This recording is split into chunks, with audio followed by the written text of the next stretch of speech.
Hello, Norm the teacher here again. And for those of you that have been following, I'm going to do another video now showing me using the end of the end mill rather than the side of the end mill. Okay, to make this shaft a 1/2 inch, which I have it at a 1/2 inch now, and the way I know that is I used calipers like this that measure in thousandths of an inch. I'll do a separate video on calipers and explain those. But anyway, I have this that is diameter of 1/2 inch, and instead of using the side blades like I did to cut this shaft, I'm now going to use the blades on the very end of the end mill.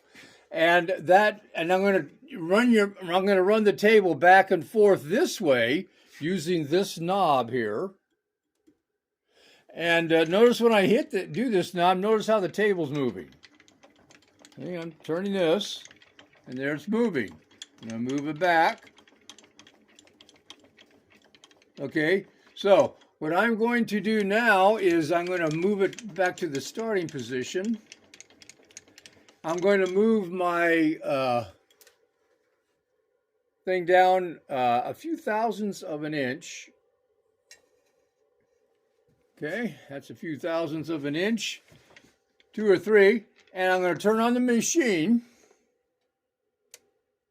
And the idea is to get this shaft on the end square. Notice how it's irregular.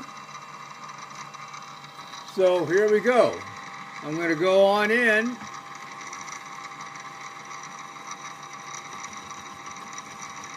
So she started cutting some chips.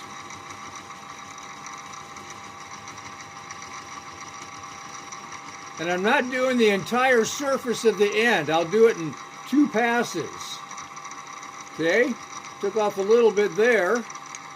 And now what I'm going to do is I'm going to use this fine adjust knob to go down, another maybe 3/1000ths of an inch.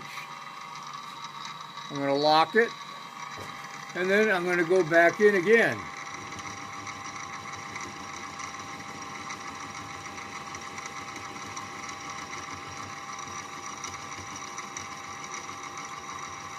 And so you can see that there's cutters on the end of the end mill.